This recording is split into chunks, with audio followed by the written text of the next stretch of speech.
Pak. Selamat pagi, Pak. Oke, selamat pagi semuanya. Assalamualaikum warahmatullahi wabarakatuh. Waalaikumsalam warahmatullahi wabarakatuh. Sudah sehat-sehat semuanya ya. Sudah hadir tinggal satu ya. Oke. Ya, ini adalah pertemuan yang ke-14 ya. Kita tinggal 2 pertemuan lagi hari ini sama minggu depan ya. Hari ini kita akan bahas mengenai direct costing ya, dan CPV analysis. Minggu depan kita akan bahas mengenai profit measurement and transfer pricing. Jadi tinggal dua materi atau topik lagi ya. Kita di dalam pertemuan sebelumnya kita sudah belajar mengenai absorption costing atau full costing ya. Sudah belajar mengenai activity based costing. Kemudian terakhir kemarin standard costing ya. Sekarang kita akan belajar mengenai direct costing. Apa itu direct costing? Satu sistem perhitungan biaya lagi ya, di mana kita fokus pada biaya langsung. Untuk materi ini kita akan disajikan oleh kelompok E kalau nggak salah ya. Silakan kelompok E yang akan menyajikan materinya, kemudian nanti dilanjut dengan kelompok B kalau nggak salah untuk mencoba menjawab contoh soalnya ya.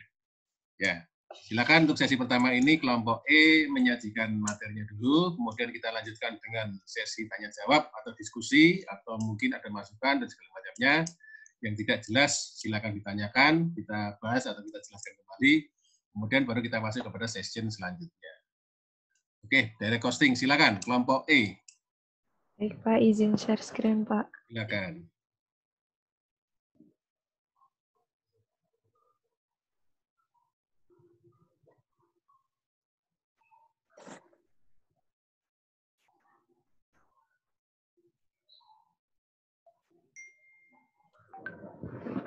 Baik, Assalamualaikum warahmatullahi wabarakatuh.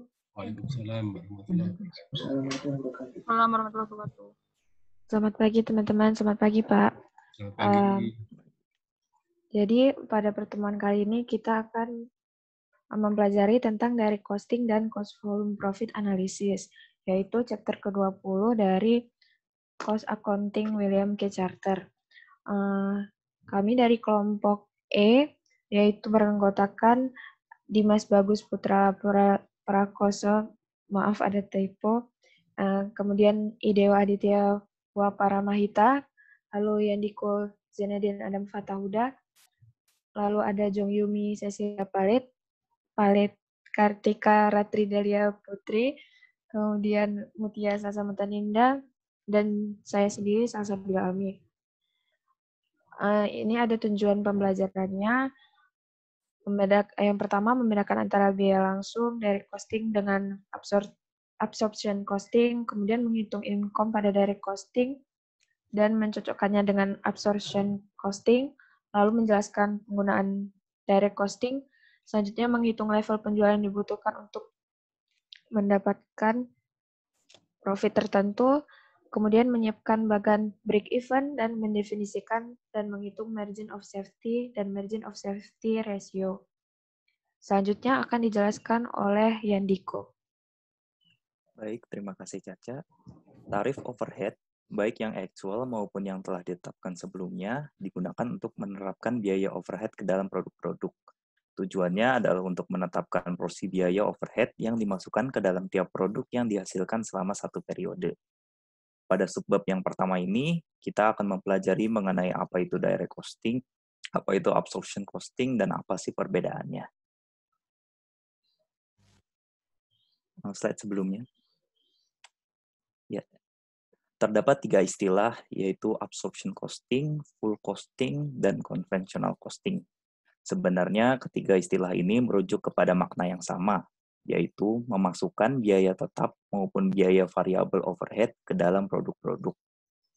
Nah, sebenarnya apa yang telah kita pelajari pada pertemuan-pertemuan sebelumnya tentang job order costing, proses costing, ABC atau activity based costing merupakan absorption costing. Karena pada saat kita menggunakan costing-costing tersebut, kita memasukkan baik biaya tetap maupun biaya variabel overhead ke dalam perhitungan harga pokok penjualan. Next. Namun ternyata dalam penerapan absorption costing tersebut ada 3 permasalahan yang timbul. Yang pertama, adanya fluktuasi pada unit cost yang disebabkan oleh nilai over dan under applied overhead yang berubah-ubah di tiap periodenya sesuai dengan aktivitas yang terjadi. Jika diingat kembali, pada saat kita menggunakan absorption costing, pada akhir tahun kita akan membandingkan nilai dari actual overhead dan applied overhead. Apakah nilainya itu over atau under. Nilai over atau under applied ini umumnya berbeda-beda setiap tahunnya. Bisa saja pada 2 tahun sebelumnya nilainya over, pada 1 tahun sebelumnya nilainya under, dan pada tahun ini nilainya kembali over lagi. Nah, naik turunnya nilai inilah yang disebut dengan fluktuasi. Yang selanjutnya, biaya tetap overhead yang nilainya substansial tidak dapat ditelusuri ke produk individual atau aktivitas, sekalipun digunakan activity based costing atau ABC. Akibatnya, porsi biaya tetap overhead yang teralokasi ke dalam sebuah produk memiliki hubungan yang kecil dengan biaya yang sesungguhnya terjadi untuk menghasilkan produk tersebut. Nah, implikasi dari permasalahan kedua ini jatuh kepada permasalahan yang ketiga, yaitu biaya produknya menjadi tidak reliable atau tidak andal, menjadikan analisis profitabilitas pun menjadi tidak reliable atau tidak andal. Sehingga dalam pengambilan keputusan bisa saja terjadi tidak maksimal. Next. Nah, untuk mengatasi ketiga masalah tersebut, maka dibuatlah metode costing lain, yaitu direct costing, variable costing, atau marginal costing. Sama seperti absorption costing, ketiga istilah ini merujuk kepada makna yang sama. Pada direct costing, produk hanya dibebani biaya manufaktur yang secara langsung berkaitan dengan volume. Direct material, direct labor, dan variable factory overhead dibebankan ke dalam work in process, finished good, dan cost of goods sold. Seluruh biaya tetap produksi atau fixed manufactured cost diperlakukan sebagai biaya periode. Nah, jika dilihat pada narasi ini, perbedaan yang paling mendasar dari direct costing dengan absorption costing adalah biaya yang diperhitungkan ke dalam harga pokok penjualan hanya berupa direct material, direct labor, dan variable factory overhead. Sedangkan fixed factory overhead yang sebelumnya telah dikeluarkan dari komponen harga pokok penjualan akan diperlakukan sebagai biaya periode. Next.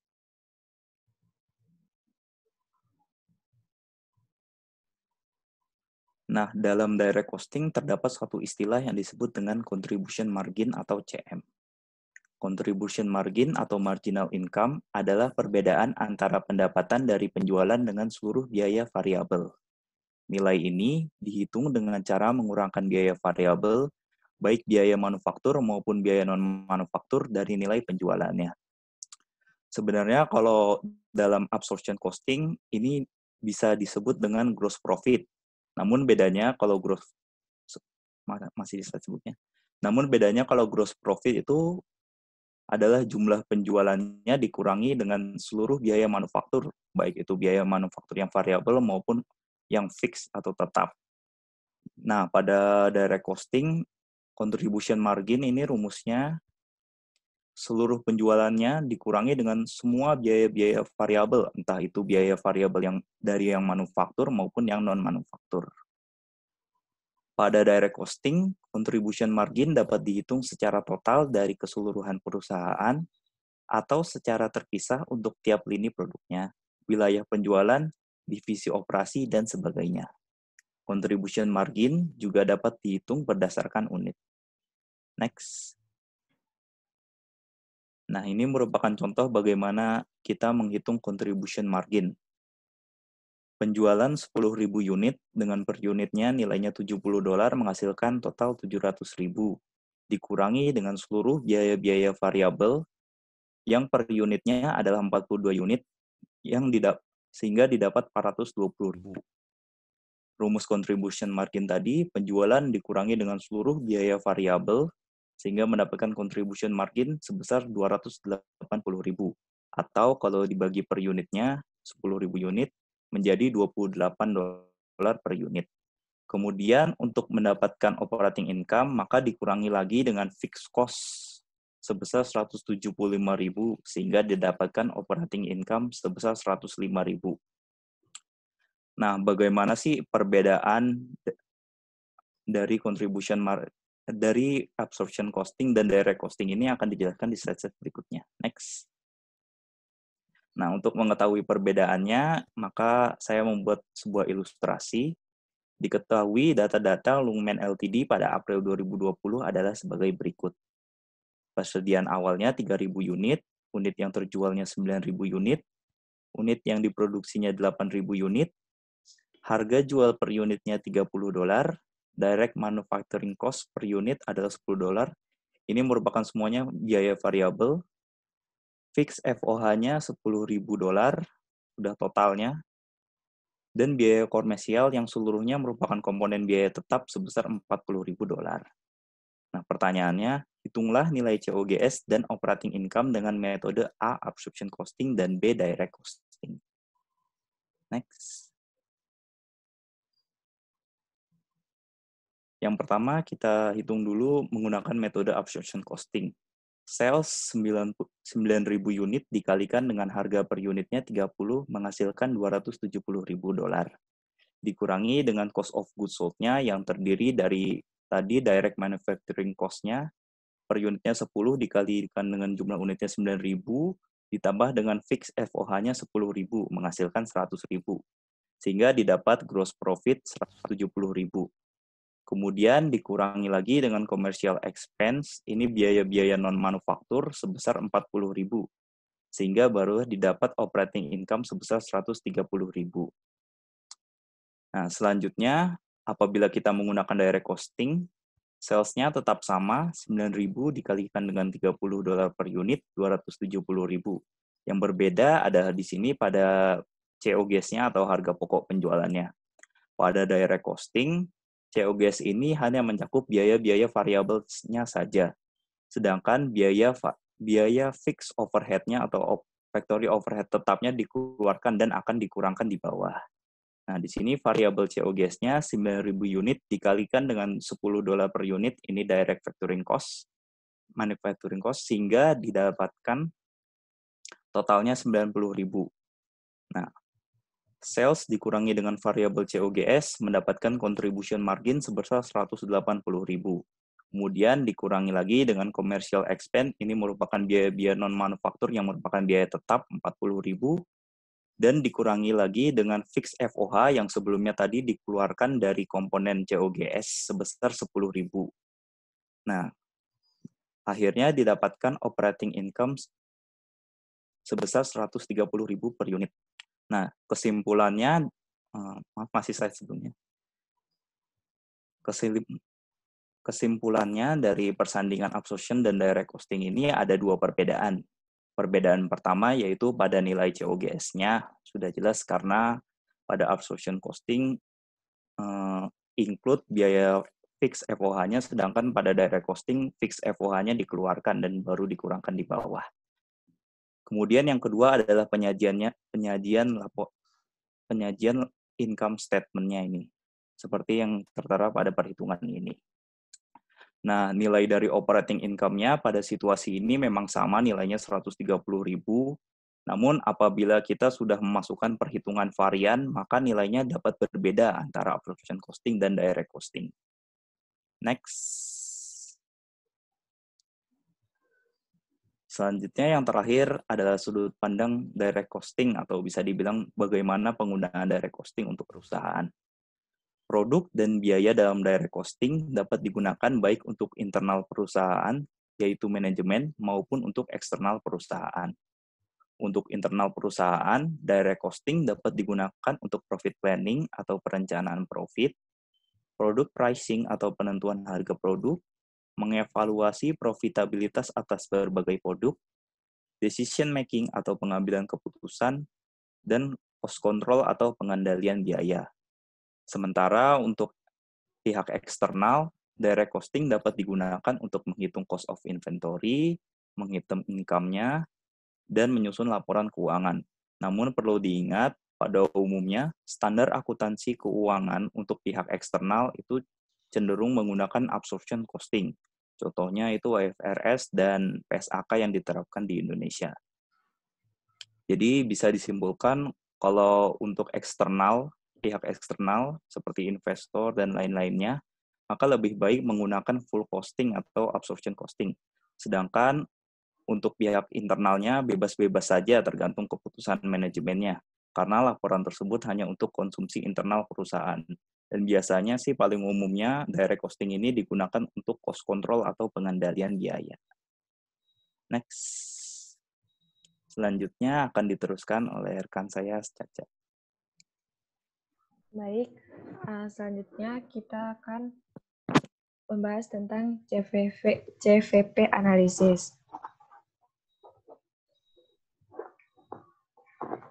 Nah, dari CVP ini berkaitan dengan penentuan volume penjualan dan bauran produk dalam rangka untuk mencapai level profit yang diharapkan.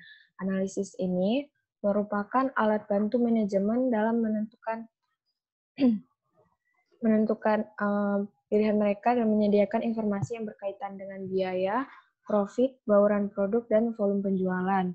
Nah, jadi CPV ini bisa contohnya itu untuk menentukan dampak terhadap laba sebagai akibat dari pergeseran biaya tetap dalam dan atau variabel ketika mesin lama diganti dan lain sebagainya. Kemudian CVP ini didasarkan pada asumsi yang pertama, seluruh biaya dapat dipisahkan ke dalam biaya tetap dan biaya variabel.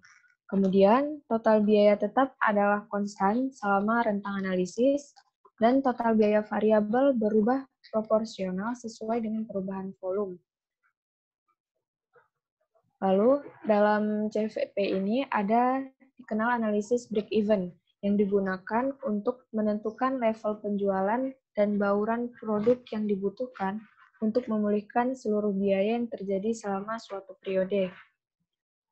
Dalam analisis break-even ini ada titik break-even yang merupakan titik di mana biaya sama dengan pendapatan dan keuntungan sama dengan 0. Manajemen harus menentukan titik impas ini atau titik break-even untuk menghitung margin of safety, yaitu suatu batas yang mengindikasikan berapa banyak penjualan boleh menurun dari level target sebelum akhirnya perusahaan akan merugi. Dan CVP dapat dihitung menggunakan data historis ataupun data proyeksi. CVP ini didasarkannya itu pada hubungan dari profit, yaitu total revenues dikurang dengan seluruh biaya, yaitu variable cost dan fixed cost. Lalu dijabarkan kembali total revenues sama dengan total fixed cost tambah total variable cost ditambah dengan profit. Dan kemudian didapatkan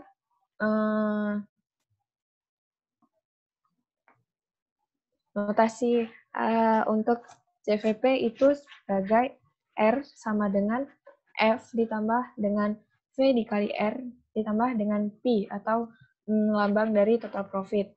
R ini merupakan total sales revenue, F itu total fixed cost, dan V adalah variable cost per dollar of sales revenue. Kemudian dari rumus tadi itu diturunkan kembali lagi menjadi R sama dengan F ditambah V kali R ditambah P seperti sebelumnya.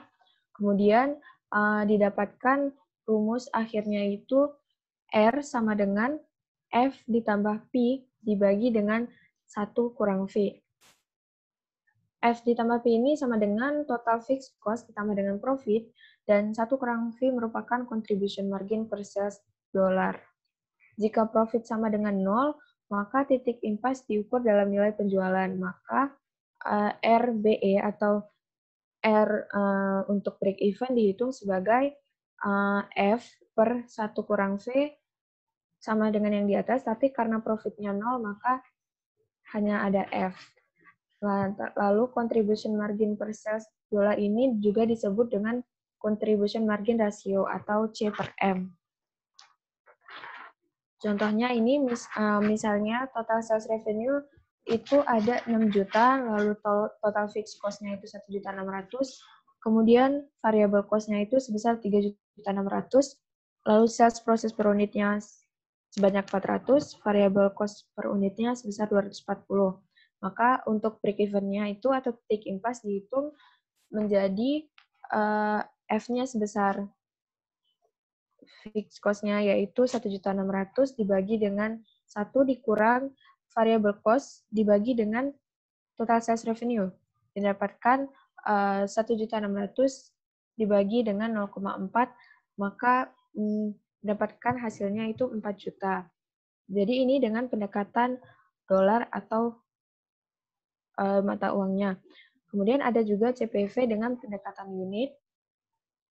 Ini sama aja, tapi bedanya dalam revenue-nya ini diubah menjadi P dikali Q, yaitu sales price per unit dikali dengan quantity.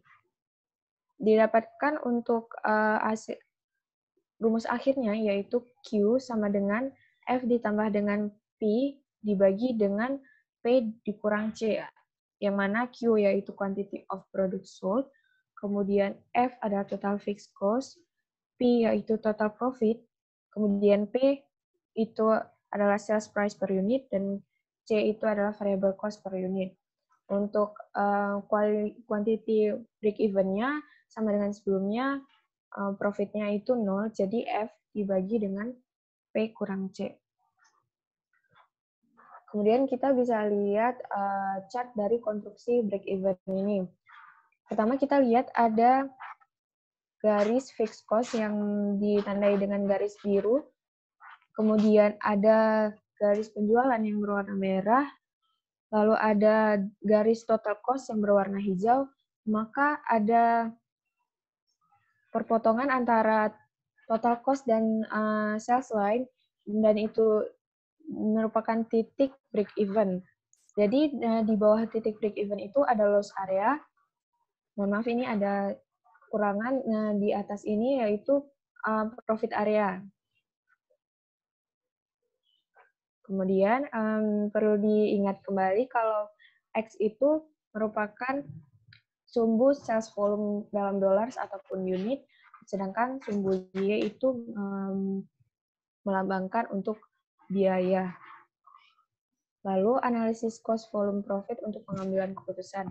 Dalam penggunaan CVP, manajemen itu harus memahami bahwa perubahan dalam per unit biaya variabel ini akan mengubah rasio contribution margin dan titik impas. Kemudian perubahan dalam harga jual akan mengubah rasio contribution margin dan titik impas. Dan perubahan dalam biaya sama dengan perubahan dalam harga jual akan mengubah titik impas, tetapi berbeda ya, mengubah titik impas tapi tidak mengubah contribution margin. Lalu kombinasi perubahan dalam biaya tetap dan biaya variabel dengan arah yang sama ini akan menyebabkan perubahan yang sangat tajam dalam titik impas. Contohnya ini jika ada perubahan dalam fixed cost-nya. Jika fixed cost-nya diturunkan, maka akan ada pergeseran pada total cost lainnya. Jadi bisa dilihat menjadi garis putus-putus berwarna hijau, dan untuk fixed cost-nya garis putus-putus berwarna biru, dan dia akan menghasilkan break even point yang baru. Sehingga loss area dan profit area-nya itu berubah dari yang sebelumnya. Tapi dia tidak mempengaruhi pada tidak mengubah contribution margin-nya. Kemudian dalam CVP ini ada juga dikenal dengan margin of safety yang menunjukkan berapa banyak penjualan boleh turun dari angka penjualan terpilih atau selected sales figure sebelum perusahaan berada pada break even atau titik impas atau sebelum perusahaan akan menderita kerugian. Lalu margin of safety yang dinyatakan sebagai suatu persentase dari penjualan disebut margin of safety ratio atau M/S. Rumusnya yaitu margin of safety ratio sama dengan selected sales figure dikurangi dengan break even sales dibagi dengan selected sales figure. Contohnya kita lihat PT Northstar memiliki penjualan terpilih sebesar $5 juta dan penjualan break even sebesar $4 juta. Maka margin of safety ratio-nya adalah Margin of safety ratio-nya selected figures-nya 5 juta dikurangi dengan 4 juta, yaitu sebesar 1 juta dibagi dengan selected self figures-nya sebesar 5 juta, maka didapatkan rasionya sebesar 20%. Kemudian ada hubungan antara margin safety ratio dengan contribution margin ratio dan profit ratio yang digambarkan dengan rumus sebagai berikut, yaitu profit ratio dibagi dengan contribution margin ratio. Saya rasa sekian dari kelompok kami. Mohon maaf atas kekurangannya. Terima kasih atas atensinya. Sekian. Wassalamualaikum warahmatullahi wabarakatuh. Waalaikumsalam warahmatullahi Assalamualaikum wabarakatuh. warahmatullahi wabarakatuh. Terima kasih Mbak Salsabila dan kawan-kawan yang telah menyaksikan materi direct costing dan CPV analisis ini dengan baik sekali ya. Nah, sebelum kita melanjut ke berikutnya, ada yang mau menanyakan atau ada yang mau menambahkan, koreksi atau segala macamnya? Silakan, kalau ada yang belum jelas silakan ditanyakan. Izin bertanya, Pak. Silakan. Sekitar Kifa dari kelompok D izin bertanya. Ya. Tadi yang penjelasan Caca yang terakhir, saya masih agak bingung fungsi daripada rasio itu masing-masing gimana. Fungsi dari rasio mana-mana? Oh. Iya, rasionya masing-masing, Pak. Ya. Ya.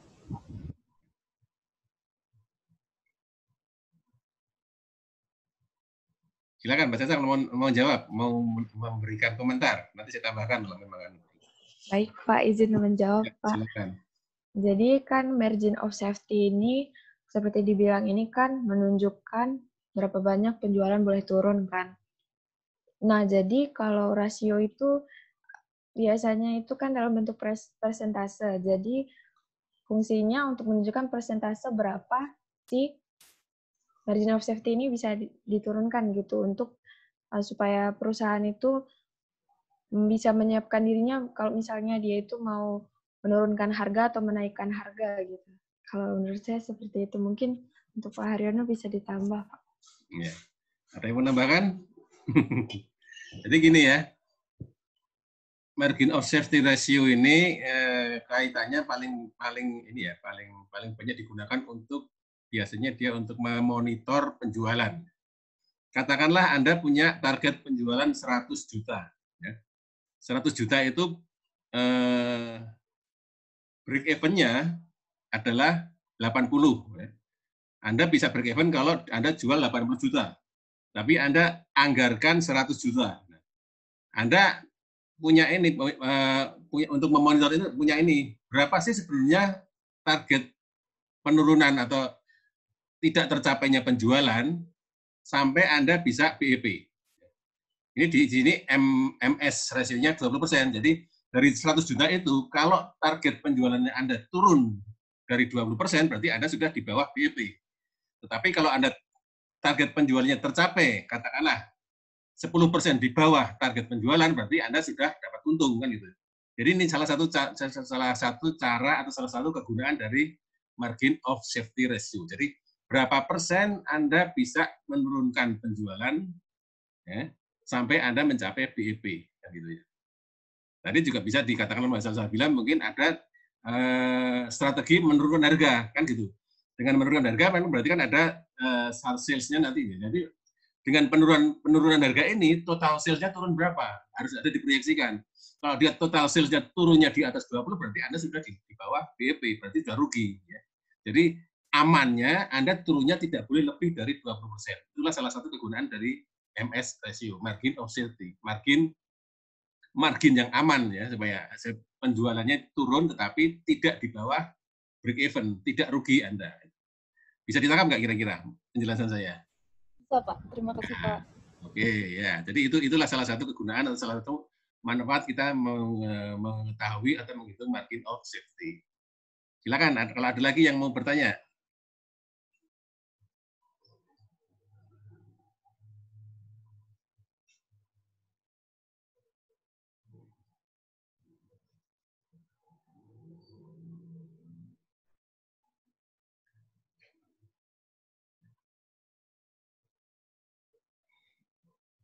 Mana ada lagi?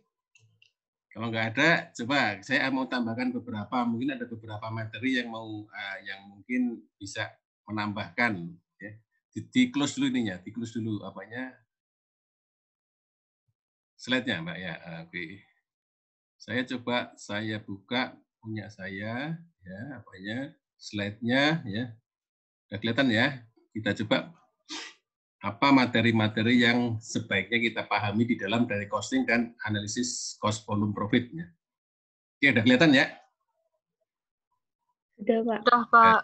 Jadi agendanya kita tadi sudah dipahami dari sama Mbak Caca tadi, direct costing sama CVP analysis, referensinya what is direct costing ya, sudah dikenalkan juga, biaya langsung, bisa variable costing atau marginal costing ya. Biaya yang hanya membebankan biaya produk variabel saja, ya, tetap dibebankan sebagai biaya periodik ya. Dan itu kan, ya.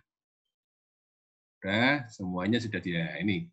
Jadi perbedaan antara full costing sama direct costing di beban variabel sama fixnya. Ya.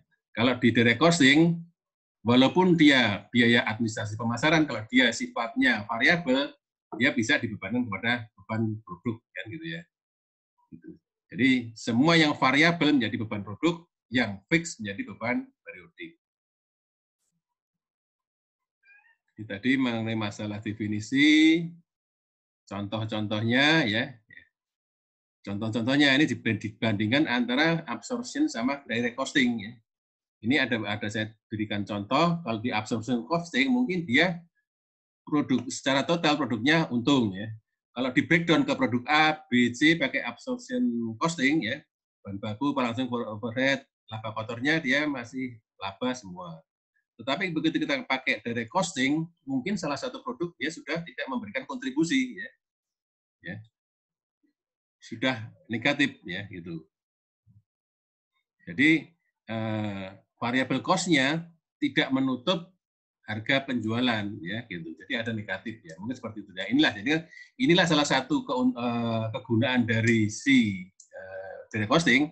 Dengan adanya ini dia bisa memilih apakah dia akan melanjutkan produksi atau enggak.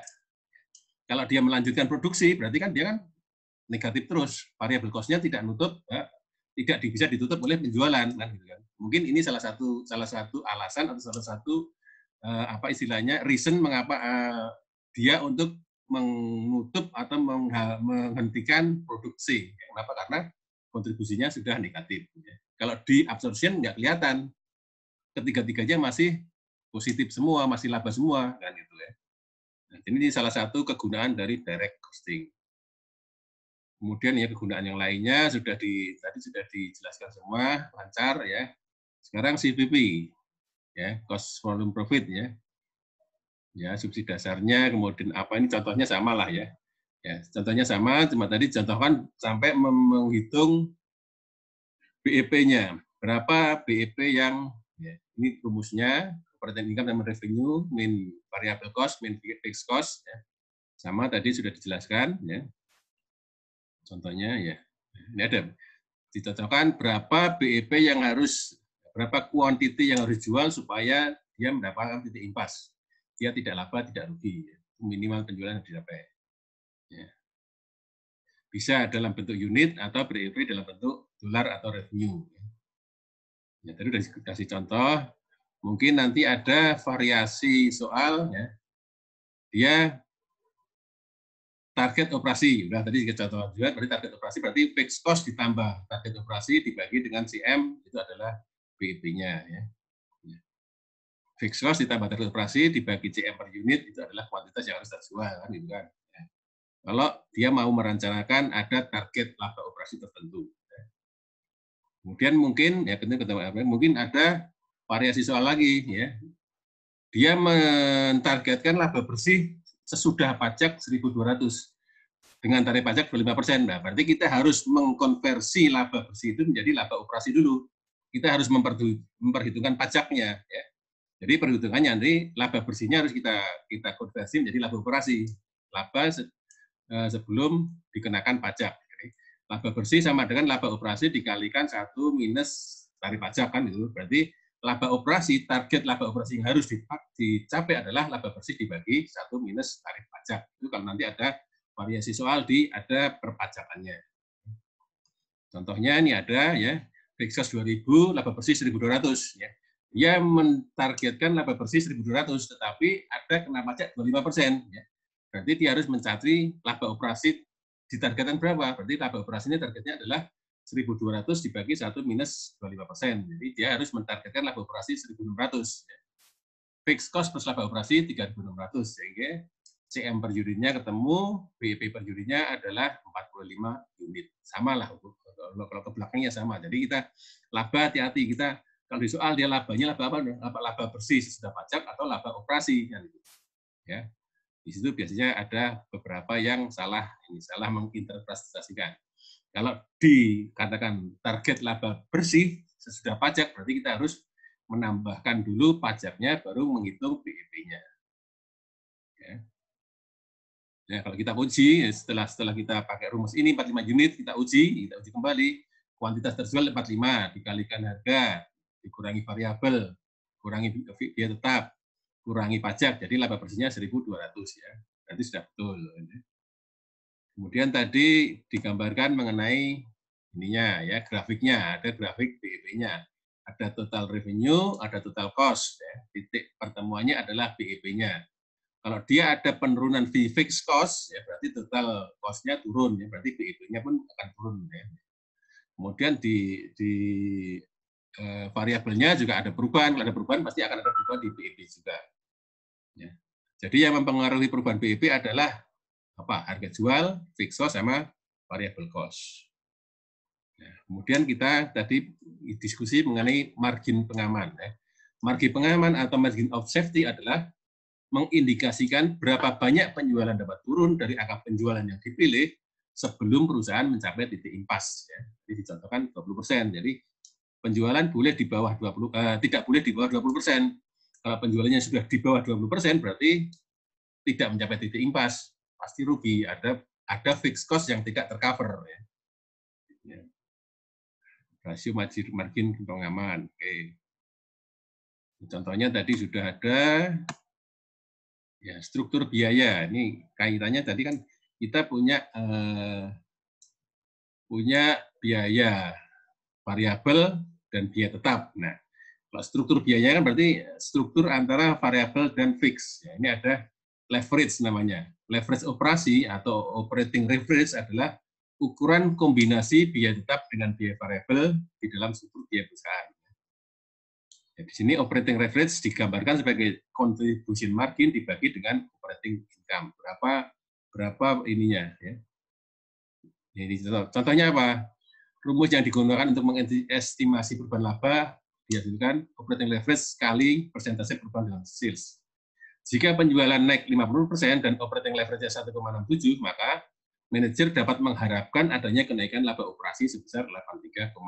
Ini cukup perhitungan-perhitungan saja, jadi di dalam operasional perusahaan. Ya. Sekarang ada namanya analisis sensitivitas. Ya. Sensitivity analysis. Ya. CVP menyediakan struktur untuk menjawab berbagai skenario what if. What happen? Apa yang terjadi to profit pada laba if harga jual berubah, if kuantitas penjualan berubah. Ya.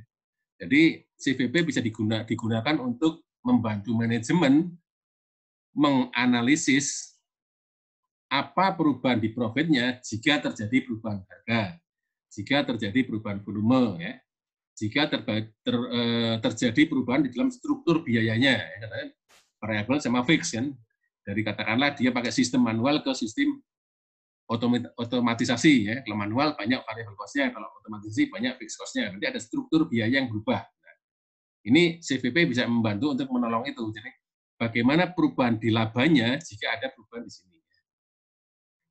Nah, ini kan bagaimana terjadi perubahan di kuantitas yang dijual atau BEP quantity ya, jika ada perubahan atau kenaikan penurunan di harga jual, biaya variabel atau biaya tetap. Ini salah satu analisis yang menggunakan CVP. Contohnya apa? Ini contohnya kalau dia fixed cost-nya turun. Apa fixed cost-nya ini dari yang lurus itu naik ya, atau turun ya. Bagaimana BEP-nya? BEP lama ke BEP baru. Kemudian contoh lagi, analisis sensitivitas ya. Bagaimana seseorang pengusaha ya, dia dihadapkan kepada 3 pilihan. Dia menjual barang dengan fixed fee, atau dia menjual barang dengan bayar fixed fee-nya 800 plus 15% revenue, atau semuanya dari revenue, 25% dari produk, tetapi no fixed fee. Ya, ini berarti kan ada perubahan di dalam struktur biayanya. Ada perbedaan di antara struktur fix dan variabelnya. Yang nomor satu, dia semuanya fix. Ya. Berapapun dia jual, dia cuma bayar 2.000. Ya. Tetapi yang opsi kedua, ya, dia oleh supplier bilang, Anda bayar 800 plus 15% revenue, berarti ada fix fee-nya 800, ada variabelnya 15%. Yang ketiga, dia full variabel 25% dari revenue, ya. Jadi tidak ada fix-nya. Ya, ini ada 3 alternatif ya, cost struktur atau struktur biaya yang bisa kita analisis dengan menggunakan CVP analysis. Ya. Opsi 1, dengan menggunakan fiksi 2.000, berapa unit yang terjual BEP-nya. Nomor 2, berapa BEP-nya. Nomor 3, berapa BEP-nya. Ya, bisa digunakan CVP analysis. Ya, ini contohnya, nanti bisa dipelajari sendiri ya, kalau sudah saya ini ya, ini slide-nya sudah saya share ya.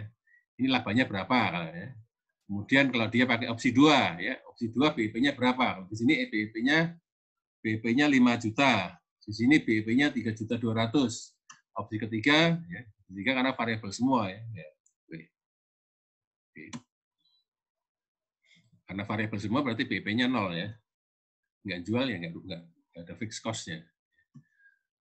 Kemudian ada lagi, tadi kita mengenal CVP kalau produksinya satu jenis. Bagaimana kalau perusahaan menjual 2 jenis produk? Ada sales mix-nya.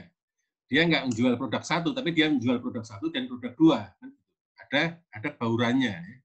Ini contohnya dari ada multi produk dan perubahan dalam bauran penjualan. Dicontohkan, ya, perusahaan menjual produk dengan mix bauran A dan B, produk A dan produk B. Produk A dijual dengan harga 180, produk B dijual dengan harga 110. Ya. Variabelnya per unit A-nya 100, B-nya 70. Ya. Kemudian dia mengestimasikan, memproyeksikan bahwa setiap kali dia bisa jual A, dia bisa jual 2B. Jadi perkiraan dia 1A plus 2B. Kan gitu ya. Setiap kali dia bisa jual A, dia pasti bisa jual 2B. Nah, di sini kita menggunakan CVP analysis, ya, biaya variabel per dolar pendapatan penjualan tanpa memperhatikan tingkat penjualan. Jadi kita bikin biaya variabelnya secara semua. Biaya variabel adalah 100 ya, kali 1, 70 kali 2. Karena setiap kali dia bisa jual 1A, berarti dia bisa jual 2B. Jadi variabelnya 100 kali 1, 70 kali 2 adalah 240. Penjualannya berapa? Penjualannya adalah 1A plus 2B. Ya. 180 kali A, 1, ya, 110 kali 2. Ya. B, ya, 400. Jadi biaya variabelnya adalah 0,60. Ya. Kemudian kita hitung ya, BEP-nya. Ya. BEP-nya seperti biasa, rumus tadi, fixed cost dibagi dengan contribution margin, atau fixed cost dikurangi 1 minus variable cost. Jadi 1.600.000, tadi kan ada fixed cost-nya 1.600.000, dibagi 1 minus 0,6, tadi variable cost-nya 0,6. Jadi CM-nya 0,4. Jadi BEP-nya adalah 4 juta US dollar. Dia akan mencapai titik impas jika penjualannya senilai 4 juta dolar. 4 juta dolar ini apa? A dan B kan ya. Ya. Jika satu unit produk A diperkirakan jual untuk setiap 2 unit produk B, maka secara hipotetis paketnya adalah 1A plus 2B.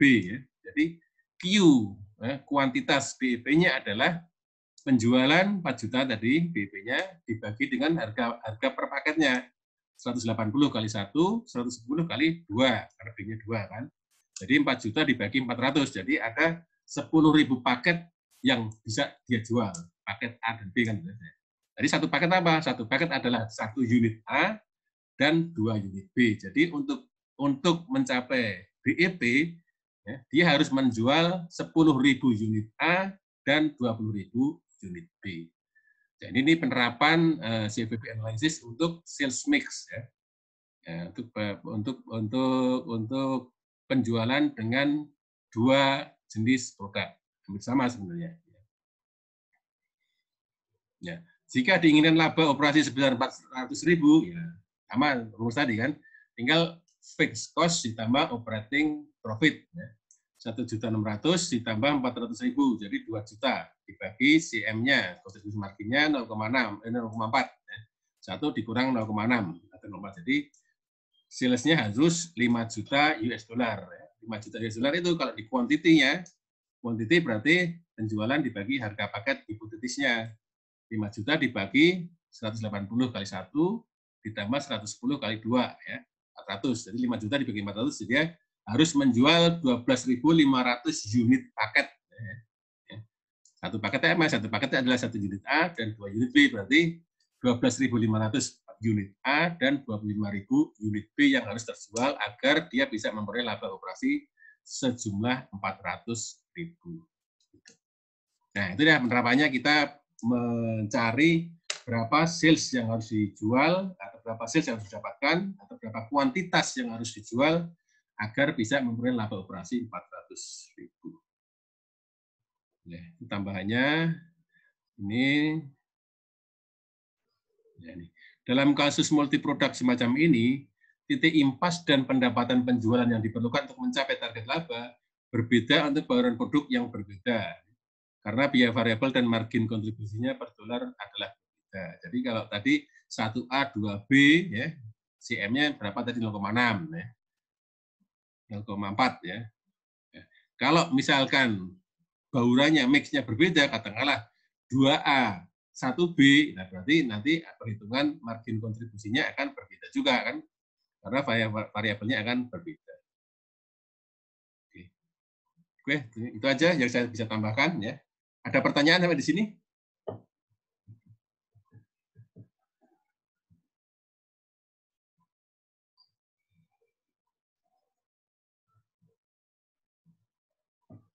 Sepertinya tidak ada, Pak. Oke, tidak ada ya. Terima kasih ya. Ini saya tutup lagi, ya. Oke, kita tutup. Kemudian kalau sudah tidak ada pertanyaan, kita coba kelompok B ya untuk menyajikan bagaimana menjawab suatu contoh soal mengenai GPT. Atau sederhana aja kalian ini ya. Silakan kelompok B.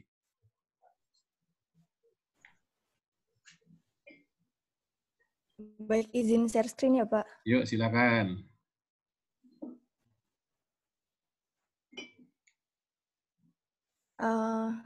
Kami dari kelompok B akan membahas soal dari Charter E2012. Saya di sini bersama Iwan. Saya akan menjelaskan nomor 1 dan Iwan nanti akan menjelaskan nomor 1 dan 2. Sebelum masuk ke pembahasan 1, 2, 3-nya, saya akan menjelaskan rincian dari soal ini. Yang pertama, Gardson Company mengharapkan terjadinya biaya untuk memproduksi dan menjual 700.000 unit dari produk sebagaimana berikut datanya. Variable manufacturing cost 210.000, kemudian fixed manufacturing cost 80.000, kemudian variable marketing expense-nya 105 dan fixed marketing administrative expense-nya 60.000. Yang pertama, berapa harga yang perusahaan keluarkan untuk produk pada order saat break even jika seluruh produksi unitnya adalah 70.000 unit yang terjual, produksi yang terjual. Untuk nomor 1, kami menggunakan pendekatan untuk mencari break even point pada pendekatan unit, yang mana rumusnya bisa dilihat di perhitungan saya selanjutnya ini. Diketahui bahwa manufacturing variabelnya 210 tadi. Kemudian kita pertama mencari fixed cost-nya. Nah, fixed cost ini kita dapatkan dari variabel fixed manufacturing cost-nya 80.000 ditambahkan dengan fixed marketing expense-nya 60.000, totalnya 140.000. Kemudian kuantitinya sudah diketahui di soal tadi sebesar 70.000. Kemudian untuk price-nya ini yang kita cari nantinya, dan untuk C-nya atau biaya variabel per unitnya kita dapatkan dari perhitungan variabel untuk cost-nya dan expense sebesar 210.000 ditambahkan dengan 105.000 dibagi dengan total unit, yaitu dihasilkan 4,5. Kita substitusikan pindah ruas P dikurangi dengan 4,5. Untuk ruas sebelah kirinya 140.000 dibagi dengan 70.000 sehingga dihasilkan price-nya sebesar 6,5 untuk sales price per unit pada titik break even point. Kemudian untuk soal 2 dan 3 akan dijelaskan oleh Iwan.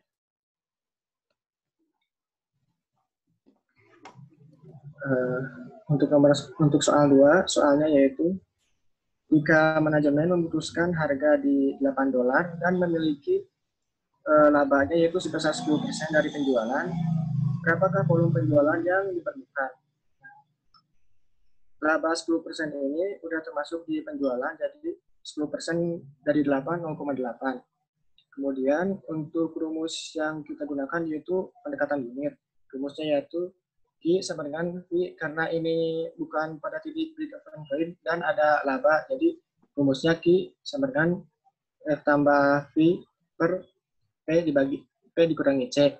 Untuk total fixed cost-nya yaitu tadi berdasarkan data di soalnya 80.000 ditambah 60.000 yaitu 140.000, dan untuk labanya yaitu $0,8 per unit. Nah, jadi kita ditulis 0,8 Q. Kemudian untuk variable cost untuk P-nya yaitu harga penjualannya itu 8, dan untuk variable cost per unitnya yaitu 4,5. Kemudian didapatkan Q sama dengan 140.000 ditambah 0,8 Q dibagi 3,5. 3,5 Q sama dengan 140.000 ditambah 0,8 Q. Kemudian 0,8 Q-nya kita pindah ke sisi kiri, sehingga 2,7 Q sama dengan 140.000, dan hasilnya total unitnya yaitu sebesar 51.852 unit.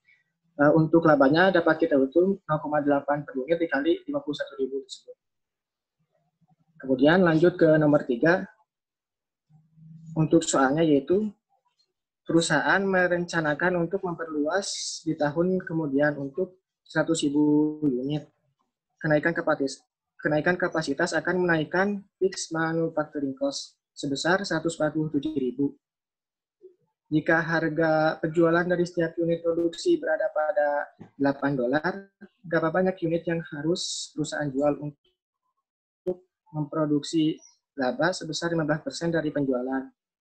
Untuk nomor 3 ini sama seperti soal 1 dan 2 menggunakan rumus untuk pendekatan unit, dan ada perbedaan yaitu untuk fixed cost-nya, untuk manufacturing cost-nya naik sebesar 147.000 sehingga total fixed cost-nya itu F sama dengan 207.000. Dan untuk soal ini kita masih mencari Q, dan labanya yaitu 15% dari penjualannya, sehingga 15% kali 8 yaitu 1,2 per unit. Kita masukkan ke rumus Q sama dengan F tambah V per P kurangi C. Q sama dengan 207.000 ditambah 1,2 Q dibagi 8 kurangi 4,5.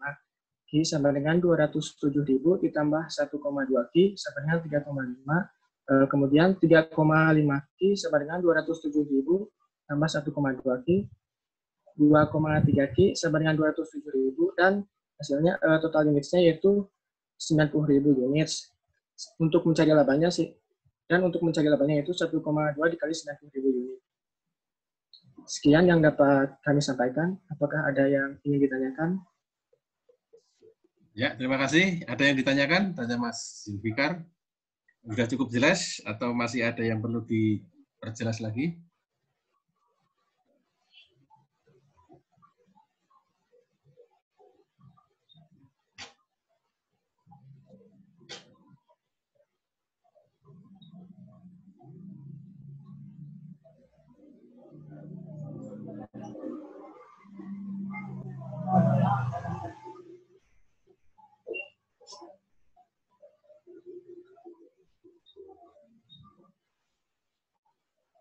Sudah cukup jelas, Pak. Iya, siap. Ya, kelihatannya lebih gampang ya dari yang kemarin ya. Oke, nggak ada pertanyaan lagi di soal, ya, di materi. Balik ya, boleh ditutup kalau memang sudah nggak ada pertanyaan di soal. Slide-nya boleh ditutup, kemudian nah, saya tanya lagi, materi ada yang perlu ditanyakan? Ada yang perlu dijelaskan? Saya lihat di GJR-nya kemarin. 40.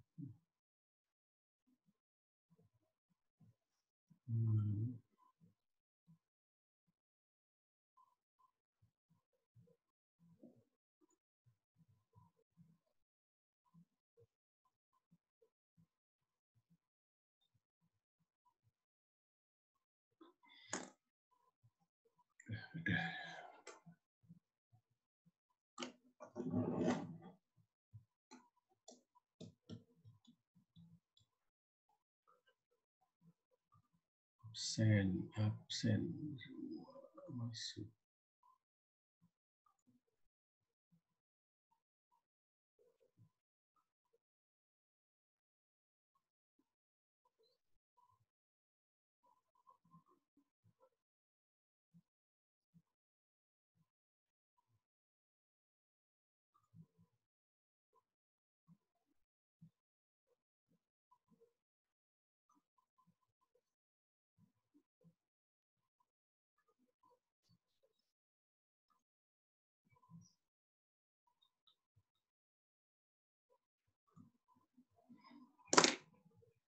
Baiklah, nggak ada pertanyaan, ya.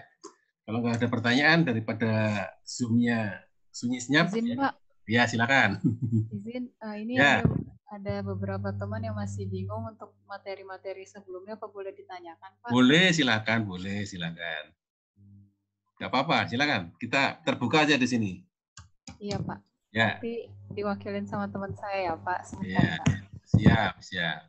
Izin bertanya, Pak. Pertanyaan saya yang di Google Classroom. Yang mana? Yang di Google yang terakhir ini ya? Yang masalah, saya kalau nggak salah sudah jawab, ini Mbak Rizky ya? Iya, Pak. Ya. Jadi pertanyaannya, apakah ada dasar untuk rumus volume variance ya? Didapatkan dengan dasar budgeted fees dikurangi fees FOH charge to WIP as standard. Tetapi di charter menggunakan rumus budgeted allowance based on standard hours or dikurangi FOH as standard. Ya. Setelah dicoba hasilnya sama. Ya sama memang, kalau memang angkanya sama ya. Kadang-kadang pemakaian istilah di charter ada atau yang di lain tempat mungkin agak berbeda. Tetapi yang dipahami adalah esensinya aja Mbak ya. Jadi esensinya kalau volume itu ya. Kalau volume itu apa ya? Berarti kan ini sudah saya jawab sebenarnya. Budgeted fixed FOH ya. Ya berarti ada, kalau volume itu adalah selisih antara budget dan yang dicas. Jadi kalau yang saya tangkap dari pertanyaan Mbak Rizky ini, budgeted fixed FOH dikurangi fixed FOH charge to WIP standar, itu berarti budgeted fixed FOH adalah total fixed FOH yang dianggarkan. Dikurangi dengan berapa yang dicas, ya, itu adalah volume ya, atau yang volume yang tidak digunakan. Ya. Jadi kalau pemahamannya sama, jadi yang penting kalian tahu esensinya aja. Coba nanti dibuka di Google Classroom-nya ya, saya sudah jelas di sini. Ya, terima kasih ya Pak. Ya. Karena kalau nggak salah saya kemarin kan sudah share juga Excel mengenai variance tadi kan. Variance ini dihitung dari apa dengan apa, kan itu ada kaitannya juga antara dari volume sampai ke idle itu kan, itu bisa dipahami dulu lah kira-kira. Kalau ke volume itu dia berarti selisih antara apa dengan apa. Kemudian volume variance ini di breakdown menjadi ya, dua varian kan, idle capacity sama apalah satu lagi, ada dua. Nah, dua ini adalah breakdown dari volume variance. Jadi berarti angkanya mana yang dibandingkan ya, antara apa dengan apa kan gitu ya. Coba saya lihat lagi di slide di kemarin saya punya file Excel kalau nggak salah, variance, analisis variance ya. Kalau saya kalau rumus nggak berpatokan pada apa, tetapi angkanya ngambilnya dari mana kan gitu kan. Namanya apapun juga kalau angkanya ngambilnya dari angka yang sama berarti sama. Bentar nih saya lihat analisis FUH.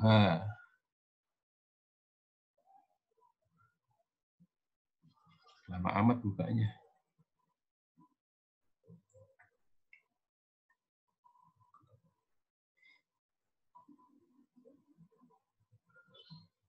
Analisis FUH 2, 3, 4 varian.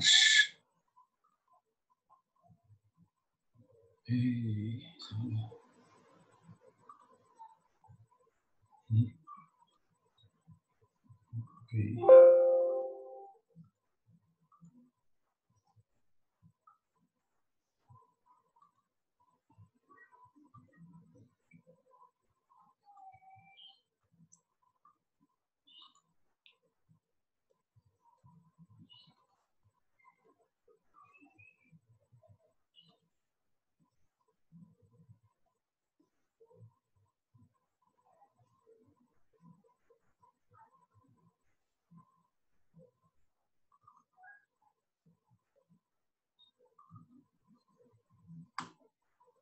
Nah, ini kan ada 2 varian, 3 varian, 4 varian ya.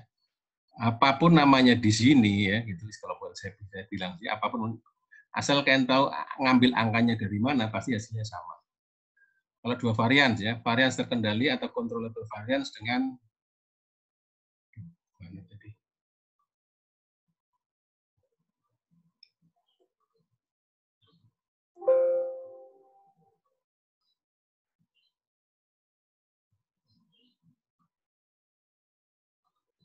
Ya, ini kan varians terkendali, actualnya sekian, ketemu kan? Kemudian standarnya, standar based on actual nih kayak kalau salahnya 4512 ini kan, standard variable based on actual output kan gitu kan, standard variable based on actual output kan gitu. Di volume kan ini diangkat juga kan, jadi di volume varians adalah variable rate based on actual output kan kita ambil ditambah dengan fixnya yang dianggarkan berapa standar kan gitu kan. Totalnya dia menstandarkan 19.200 ya. Ini adalah selisih antara ini dan applied-nya. Kalau applied kan berarti kan applied adalah actual output dikalikan tarifnya 15 total. Itulah yang di FOH applied charge to WIP kan. Jadi selisih antara applied dengan standar based on actual output itu adalah volume variance. Itu kalian coba pahami dulu esensinya kan gitu ya. Perbedaan antara apa dengan apa dengan apa dengan apa gitu. Kalau nama rumusnya kadang-kadang membingungkan kalau ngambil dari charter kemudian dibandingkan dengan green dengan yang lain mungkin membingungkan. Tetapi kalian pahami dulu kira-kira variance ini perbedaan antara apa dengan apa. Itu aja sebenarnya ya. Nah, kalau controllable ya ini kemudian di sini kan kalau ini controllable terbagi menjadi efisiensi sama pengeluaran, spending variance sama efisiensi variable variance ya. Kalau spending dia dibandingkan antara apa? Antara actual dengan variable based on actual hours on standard rate tetapi actual hours gitu. Kalau actual ini berarti kan ini kalau saya sih nangkapnya ini kan actual rate, ini standard rate dan gitu ya. Kalau ini efisiensi berarti ini actual dibandingin dengan standar load kan gitu kan, actual hours-nya. Di sini pembandingnya adalah rupiah atau dolar, di sini adalah pembandingnya adalah jam kan gitu. Perbedaannya. Ya. Jadi efisiensi itu kaitannya sama kuantitas yang diperbandingkan. Kalau pengeluaran kaitannya sama standar rupiahnya atau dolarnya. Dan volume juga dibagi dua juga. Dia kaitannya sama efisiensi ya. dengan kapasitas penganggur. Nah, apa dan apa yang dibandingkan kan gitu ya. Kalian pahami aja. Efisiensi berarti FOH tetap aktual dibandingkan standar load-nya berapa. Ya. Ini juga ya, 19.200 dibandingkan standarnya 19.200 tadi dibandingkan dengan aktualnya. Itu aja sebenarnya yang perlu di ininya. Ya. Diapalin ya, kalau mau diapalin ya diapalin sih. Tapi kalau nggak usah diapalin pakai pemahaman aja sih bisa gitu istilahnya. Yang penting angkanya ngambilnya dari mana sudah betul. Gitu. Baik, Pak. Ya. Ada juga ini model lain lagi ya. Ini model lain lagi, ini saya pernah dapatkan dari saya coba-coba ya. Ya ini ya. Kita jejer ke kanan ya. Kalau ini varian bahan ya. Varian bahan ya. Kalau kita bandingkan antara price-nya berarti itu spending atau price variance. Tapi kalau ini kita bandingkan quantity-nya berarti usage atau penggunaan gitu. Ini kan actual-nya sekian. Kemudian allowed-nya berapa kan gitu kan.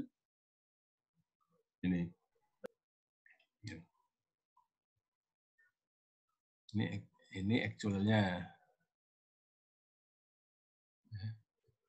Ya, gitu aja. Coba lah gitu aja. Jadi dipahami dulu ya antara apa dengan apa kan. Intinya variance adalah membandingkan antara actual dengan standar. Nah, ini yang dibandingkan variance apa? Kalau harga ya price ya. Kalau efisiensi ya kuantitas gitu. Oke, mudah-mudahan bisa menjawab ya, Mbak ini ya. Siapa namanya tadi? Rizky ya? Iya, Ya, Pak. ya. Ini saya juga sudah saya tuliskan di GCR. Coba dipahami dulu. Nanti kalau masih belum jelas, nggak apa-apa, tanya lagi. Ya. Terima kasih, Pak. Ya, posting lagi. Kalau masih belum jelas, nanti coba sampai jelas. Ya. Oke, ada lagi? Yang kedua, pertanyaan tadi ada beberapa. Izin bertanya, Pak. Silakan. Ini mewakili teman-teman. Jadi kemarin malam tuh kami kan belajar bareng ya, Pak. Yang kelas ini membahas soal tahun lalu. Itu ada yang bingung. Kalau misalnya applied FOH-nya itu nggak diketahui, Pak. Itu carinya gimana ya, Pak? Biasanya kan kalau yang soal Carter itu kan udah diketahui applied FOH-nya. Kalau ini tuh nggak diketahui gitu, Pak. Nggak diketahui applied FOH-nya. Nggak diketahui. Jadi harus nyari dulu. Coba. Iya, dicari dari soalnya. Pasti disembunyikan di soalnya itu pasti. Ada kalimat-kalimat yang tersat di situ yang menyatakan applied-nya.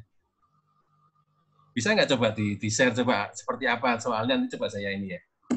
Share ke saya soalnya, gini aja, kalian share saya ke soalnya, kemudian kira-kira jawaban kalian seperti apa, hambatannya sampai di mana, nanti coba saya lihat. Ya. Jadi gimana ya Pak ini? Di-share apa gimana? Coba di-share screen sekarang, tapi nanti dikirim ke saya aja, dikirim ke saya atau gimana caranya dikirim ke saya soalnya sama kalian sudah mencoba menjawab sampai sejauh mana gitu. Oh iya. Coba sekarang nggak apa-apa, sekarang soalnya dulu coba. Iya Pak. Ya, soalnya dulu. Sudah terlihat Pak? Ya, sudah terlihat. Nomor berapa? Nomor 8 kemarin. Iya kan teman-teman nomor 8? Iya. 8 ya. Dari soal di atas mana juga jurnal naik ke atas berarti harusnya. Oh iya, sebentar Pak. Naik ke atas, datanya di atas berarti. Ini Pak. Nah, ini ya, stop. Berikut ini data tahun 2018 dari PT Kangen Rumah tentang standar costing. Standar costing untuk 1 unit barang jadi. Direct material 0,5, harga 20.000, harganya 10.000. Direct labor 0,5, jam tarif 7.500 FOH. FOH variabel berdasarkan DM, direct material 10.000. 5.000, setengahnya. Fixnya 5.000, 2.500. Standar cost-nya 25.010 tambah 7,5, 17,5 tambah 5.000, 22,5, 25.000. Fixnya tadi jadi separuhnya. Sedangkan biaya actual produksi 95.000, direct material sekian, ini actualnya. Nah, standar cost kan berarti applied itu, Mbak. Produksi 95.000 buah, produksi 95.000 buah. Dari 95.000 buah ini akan dibebankan FOH plate-nya berapa? FOH apply-nya berdasarkan standar cost ini tadi dan berarti. 1 unit barang jadi, ya. 1 unit barang jadi itu terdiri dari ini FOH. FOH-nya kan 5.000 sama 2.500 ya. Coba tadi soal nomor tadi. Ini ke soalnya, Pak? Iya. Oh iya. Ya, ke soalnya coba banyak 7.500 berapa dia? FOH apply-nya adalah 375 juta. Sebentar. 375 juta 350 FOH applied. Tadi FOH-nya tadi sebentar, kalkulator saya mana? Kalkulator peralatan.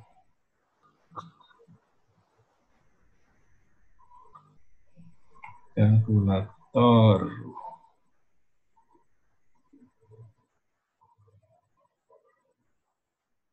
Mana?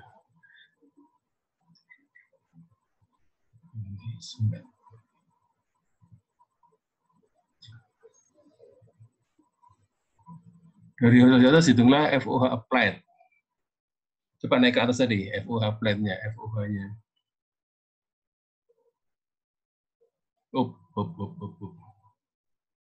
Pembelian FOH kontrol 700, FOH kontrol 750 juta. Berdasarkan DM. Bentar.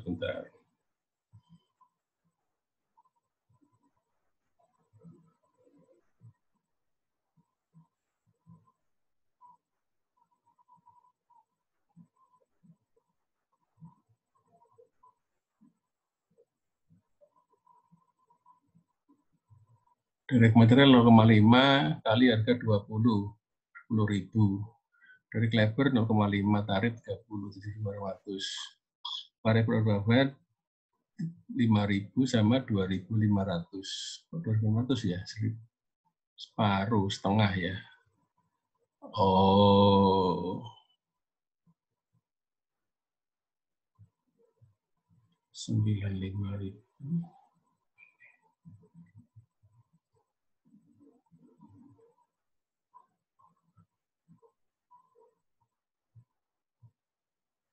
Coba soalnya berapa? Jumlahnya berapa? 5.000, 2.500, mestinya sih dari situ. FOH-nya dari standar cost ini. Coba, tadi jawabannya berapa? ABCD-nya berapa?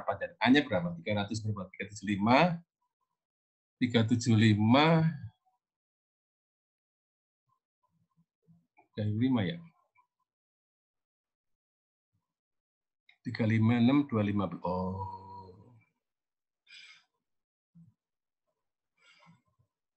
Kaliman 250.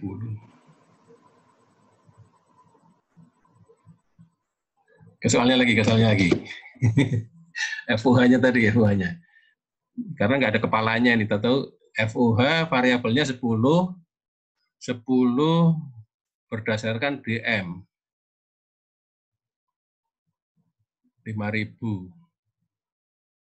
5.000 apa? 5.000 rupiah ya. Fix-nya 5.000 berdasarkan fix-nya 5.000. 5.000 ya. 5.000 kali jumlah produksinya 9.000.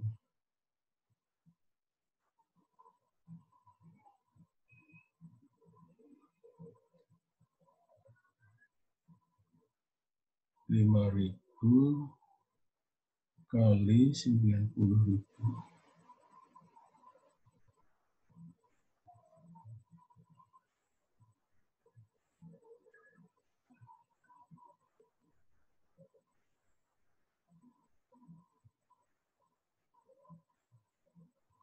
Tambah 2.500 kali 90.000. 5.000 ditambah 2.500 kali 90.000.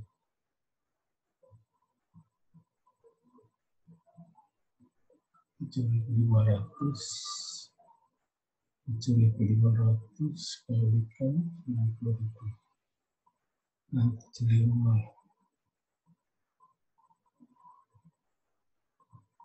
Standar terusnya 25.000. 10 7,5, 22,5, 25.000 benar.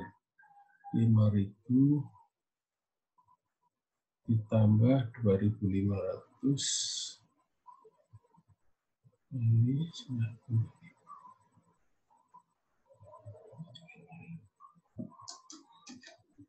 75.000.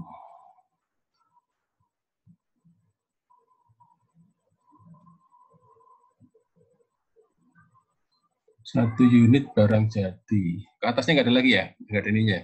Nggak ada kapasitas. Tapi ya, dari situ yang mulainya ya. Ketika ngaruman tentang standar costing, satu unit barang jadi. Variabel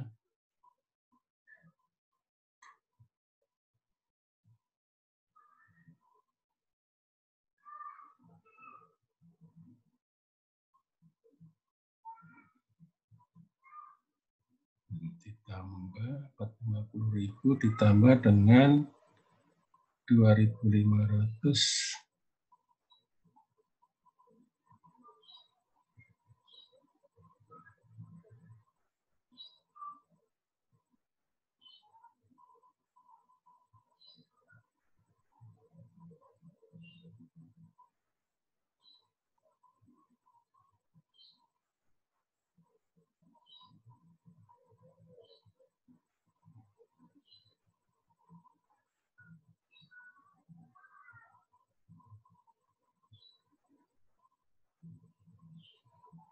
nggak cocok ya, 7.500 kali 90 harusnya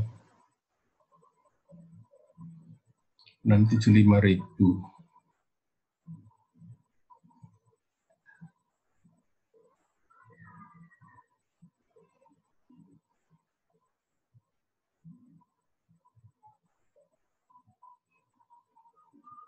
Oh ya, sorry. Pembeliannya 50.000 dengan harga 22.000. Penggunaannya 45.000 kilogram. Ah, ini. 45.000. Penggunaannya 45.000.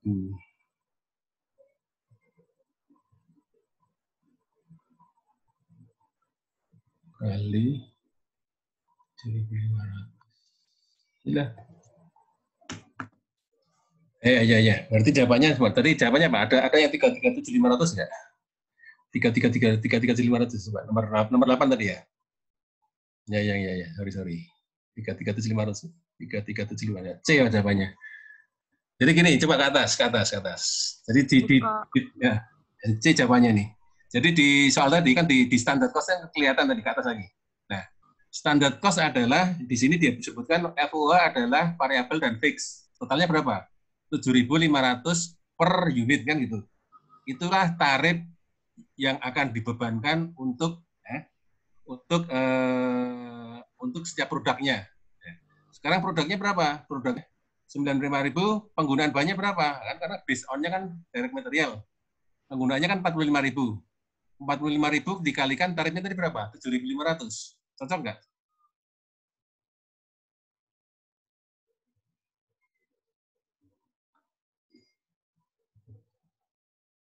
Cocok nggak? 45.000 kalikan 7.500. Iya, 3.500. Iya, Pak. Ya kan berarti applied-nya berapa tarif applied FOH-nya? Kita lihat di standard cost-nya. Standard cost-nya dia tarifnya per unit berapa? Per unitnya berapa nih? Per unitnya di sini adalah variabel 5.000 dan fix-nya 2.500. Berarti FOH applied-nya per ini kan adalah 7.500 ya. Dia dibebankan berdasarkan apa? Based on apa? Based on DM. Sekarang actualnya berapa? Actualnya DM-nya berapa? Actualnya adalah 45.000. Jadi 45.000 penggunaan dari material digunakan sebagai dasar untuk meng-apply atau membebankan FOH. Ya. 45.000 kali bebannya berapa? 7.500 kan itu. Jadi FOH apply-nya adalah 7.500 dikalikan 45.000 kilogram. Jadi di dalam data ini sudah tersirat berapa FOH applied-nya, jadi nggak harus disebutkan secara tersurat FOH applied berapa gitu. Kita lihat dari standar cost-nya. Standar cost-nya berapa dia per unitnya? Per unitnya 7.500 ya. Per unit 7.500. Sekarang per unit bebannya berdasarkan apa? Berdasarkan DM. Berarti kita cari DM actual-nya berapa? DM actual-nya 45.000. Nah, itulah sebagai dasar untuk membebankan tarif 7.500 tadi. Bisa nggak ditangkap penjelasan saya? Bisa, Pak. Ya, bener bisa, Bisa, Pak. Bener ya, bisa ya. Teman-teman udah bisa, udah. Ya, yang lain gimana? Ada bisa nggak? Ngerti maksud saya nggak? Jadi standar cost ini adalah tarifnya itu, tarif FUH applied-nya. Kan, gitu. Kalau kita lihat kita ngacu kepada FUH-nya berarti tarif FUH applied-nya kan gitu. Ya, itu tarifnya di situ kita lihat. Nah, FUH applied-nya kan FUH di-applied berdasarkan actual DM kan gitu kan. Actual DM-nya berapa? 45.000, berarti tinggal kita kalikan 45.000 kali 7.500 tarifnya di standar kan gitu. Bisa ditangkap? Bisa, Pak. Bisa, Pak. Alhamdulillah. Ya. Itu lagi coba.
Ini banyak multiple choice ini soal kapan ini? Biasanya soal-soal pakai isi, is. Tahun lalu, Pak. Oh, tahun lalu ya? Oh, tahun lalu ya? Malah banyak multiple choice ya? Saya nggak pernah ngasih soal multiple choice.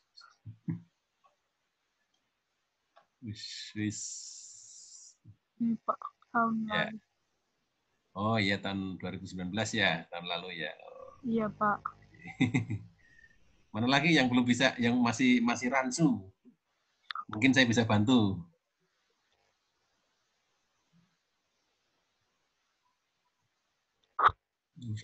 Satu data beberapa pertanyaan ya. Iya. Ini rajin yang bikin soal ini.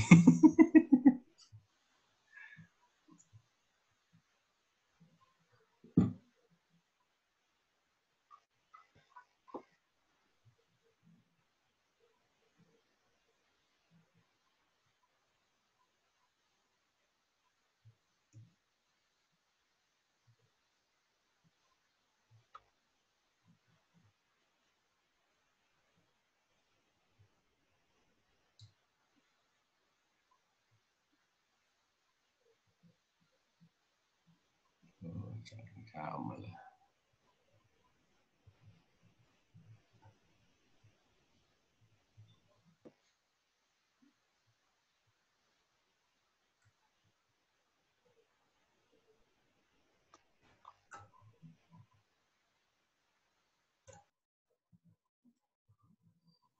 Izin, Pak. Ya. Ada pendapat dari teman saya yang berbeda sedikit. Mungkin dia mau menyampaikannya, Pak, atas nama Doni, Pak. Silakan, Doni. Silakan.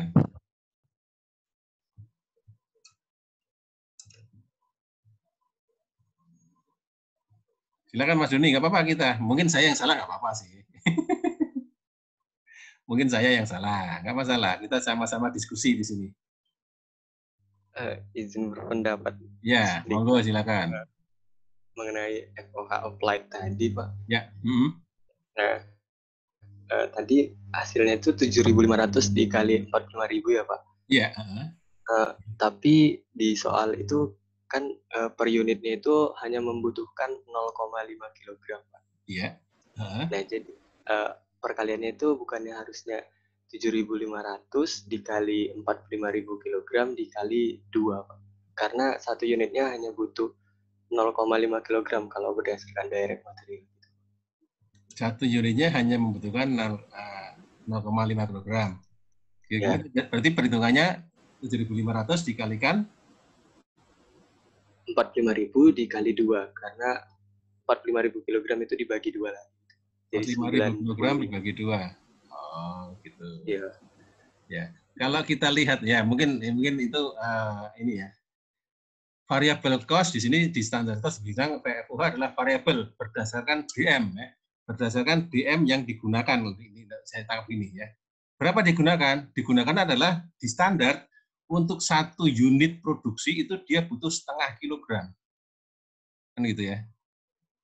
1 unit produksi dia butuh 0,5 kilogram kan gitu kan. Benar nggak?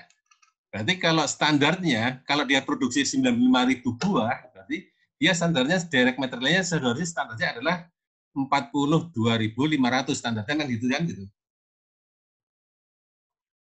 Ternyata dia actualnya 45.000 ya.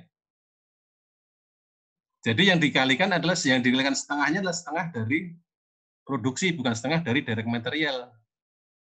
Gimana nangkapnya? Ya, kita lihat di data di atas ya. Berikut ini data tahun 2018 dari PT Kangen Rumah tentang standar costing kan gitu. Berarti direct materialnya berapa? Direct material untuk 1 unit barang. Jadi dia butuh 0,5 kilogram ya.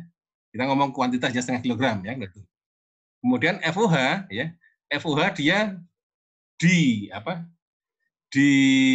dibebankan, di-applied berdasarkan DM. Ya, jadi kan FOH-nya 10.000 berarti dia dibebankan setengahnya karena DM-nya cuma menggunakan setengah, berarti setengah kali 10.000 kan gitu kan. Penggunaan materialnya 0,5 kilogram, berarti FOH-nya bebankan 5.000. 5.000 adalah setengah dari 10.000. Sekarang ke actual produksinya berapa? Produksinya 19.000 buah. Penggunaan materialnya berapa? Dia gunakan materialnya 45.000. FOH dibebankan berdasarkan DM, berdasarkan penggunaan DM. Di sini actual penggunaan DM-nya adalah 45.000. Jadi 45.000 inilah yang jadikan dasar untuk membebankan FOH. Kali tarifnya berapa? Tarifnya 5.000 kan gitu. Ngerti nggak? Kalau pakai kilogram gitu Pak, bukannya harus 10.000 tambah 5.000 ya? 45.000 kalikan 10.000 baru kalikan setengah gitu.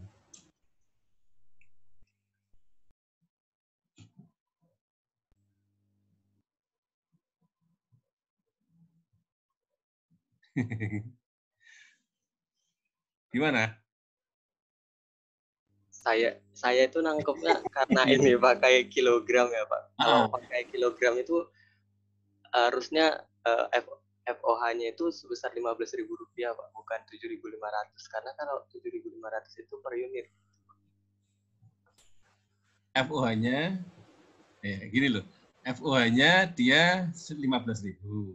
Tetapi dia bebankan berdasarkan direct material. Direct materialnya digunakan 0,5 kilogram. Makanya dia kalikan setengah, Mas. Jadi 7.500 tarifnya. Gitu, membaca soalnya kalau saya begitu. Ya. Jadi FOH-nya 15.000, tetapi per unitnya dia dibebankan berdasarkan DM. DM-nya berapa? 0,5 kilogram per unit. Jadi yang dibebankan adalah 15.000 dibagi 2. Makanya jadi di standar costing jadi 5.000 dan 2.500, 7.500. Berdasarkan DM-nya gitu. Gimana jadi agak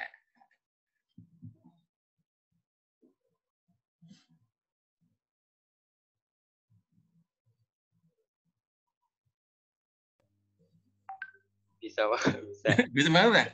Nangkap enggak? Atau kita anggap gini aja deh. Ya kita ulang datanya kan dari standar costing. Direct materialnya dia pakai 0,5 kilogram per unit ya. Berarti dia untuk 1 unit dia pakai 0,5 kilogram, harganya berapa? Harganya 10.000 kan gitu ya. Gitu ya, 10.000. Kemudian FOH-nya dia jadi rancu saya. FOH-nya 10.000 dan 5. Karena dia pakai 0,5 kilogram jadi setengahnya. 5.000 dan 2.500. Karena pakainya setengah kilogram. Berdasarkan pemakaian DM, berdasarkan direct material. Ini kayak mungkin persepsi tabelnya jadi 2 ya. Bentar, tadi Mas siapa tadi? Persepsinya gimana? Jadi 45.000 kali setengah kilogram kali jadi ini hitungnya gimana tadi? Hitungnya gimana tadi? 45.000 dikali 2 dikali 7.500, Pak. 45.000 kali 2 kali 7.500. Jadi jumlah nilainya berapa? 675. 675 ya. Ya. Karena di atas variabelnya kalau saya baca berdasarkan DM ya. Berdasarkan DM ini saja. Kalau dia DM-nya 45.000 kita kalikan 2 lagi. Nggak nyambung ya. Tadi jawabannya berapa aja? Ada nggak jawabannya di situ? Nomor 8 coba Mbak, naikkan Mbak. Nggak ada kan? Adanya 337 dia, karena dia pakai setengah tadi. Salah mempersepsikan tabel. Ya. Tabelnya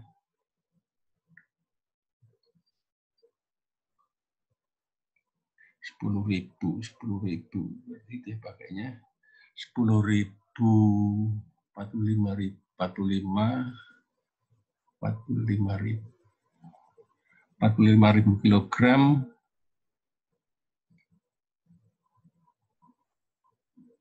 45.000 kilogram kali 2, 90.000.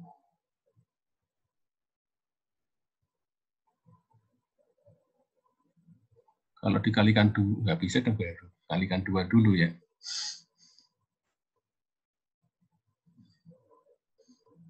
Rp45.000 kilogram dikalikan 20.000 per kilogramnya kali setengah. Balik lagi ke situ kan. 45.000.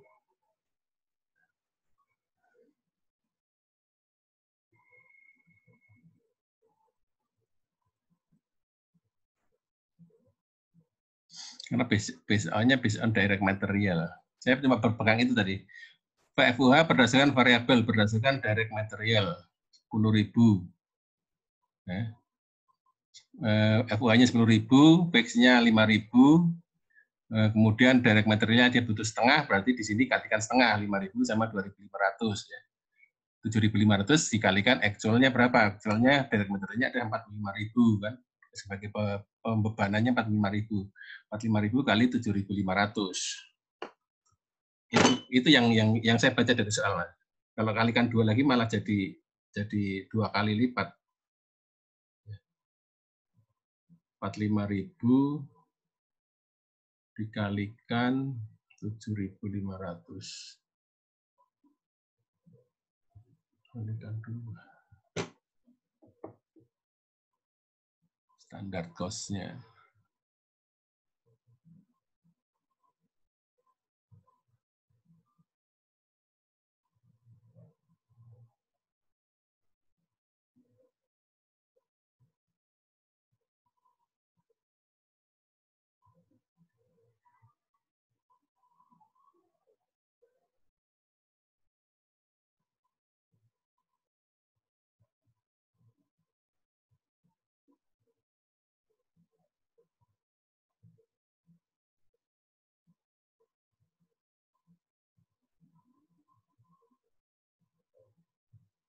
Penggunaannya setengah kilo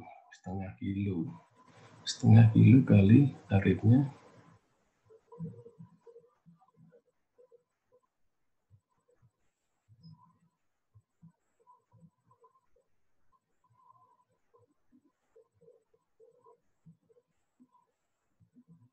Benar itu sih.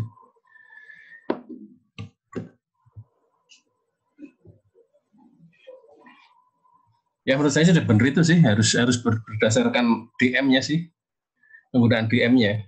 Kalau di standar costing-nya ngomong begitu sih. Variabelnya 10.000. Karena barang DM-nya setengah kilo per unit berarti 5.000. Fix-nya juga sama. Ya. Jadi tetap aktual kalikan 7,5 Mas. Menurut saya sih. Baik Pak. Ya, menurut saya gitu sih. Ya sudah. Ini selaras dengan standar costingnya ini ya.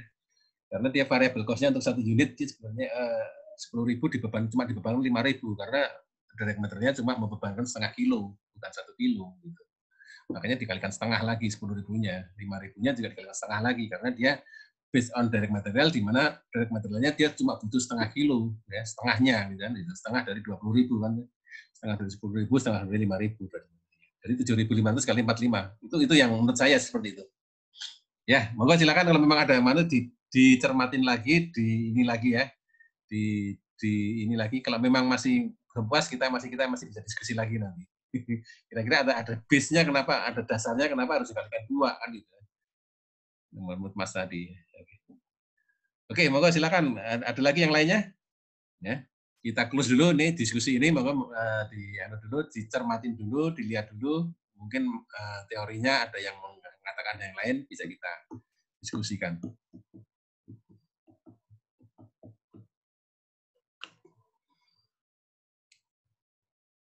Ya, pertanyaan lain yang masalah itu tadi ada masalah varian standar costing ya.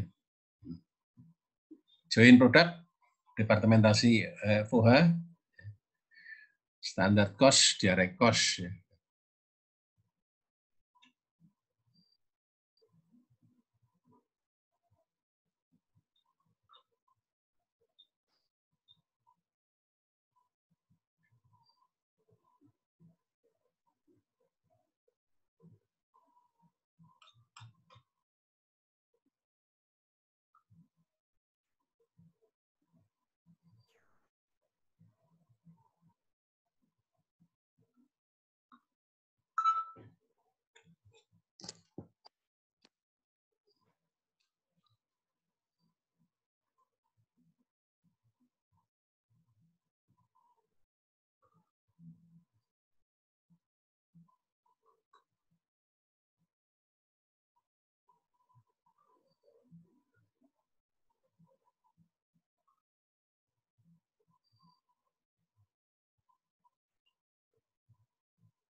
Gimana?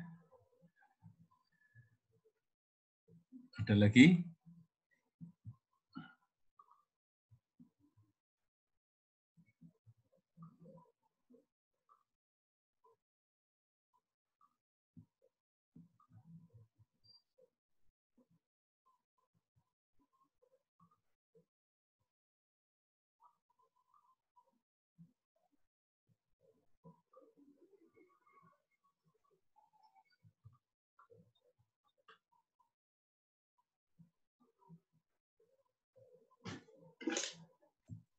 Izin bertanya Pak. Yuk silakan, monggo. Untuk ini aja sih Pak, untuk UAS nanti ya.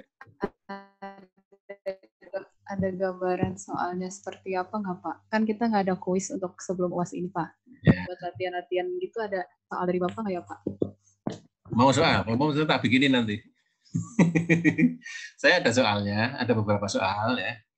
Tinggal gimana caranya mau saya kasih, kemudian dijawab bersama-sama atau gimana. Saya bikin soalnya nanti hari Sabtu hari Sabtu Minggu saya bagikan ke kalian ya. Dipelajari dulu nanti minggu depan ya.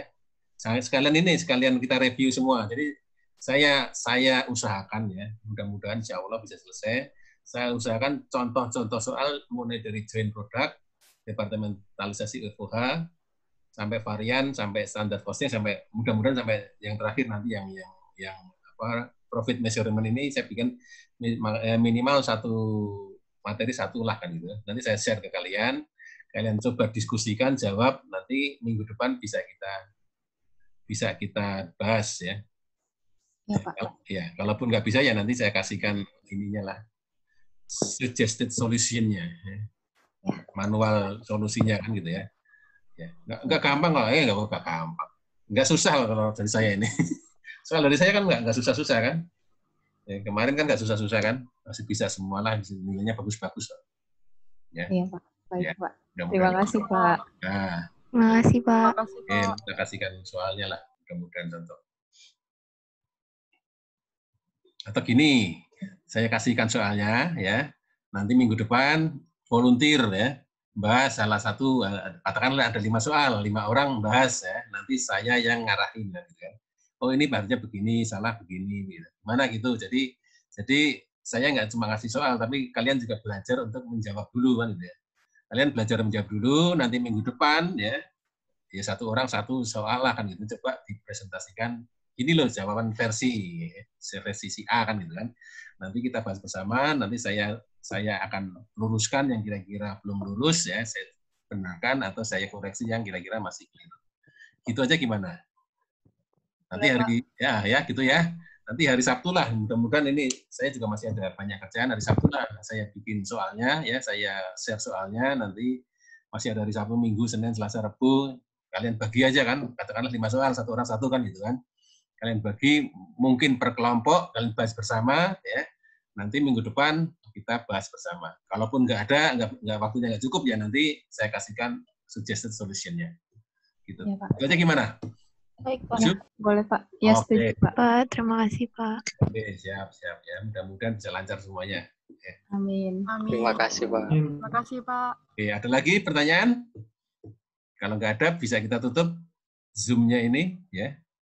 Kita tetap saya buka forum di GCR, kalau memang masih ada yang bertanya, mudah-mudahan bisa saya jawab dengan tepat, dengan cepat ya gitu. Kalau nggak ada ya masih ada waktu untuk diskusi lagi pertemuan terakhir. Gimana Mbak Made? Kita lanjut atau kita close dulu Zoom-nya? Kawan-kawan yang lain kalau masih ada pertanyaan monggo silakan, saya masih buka.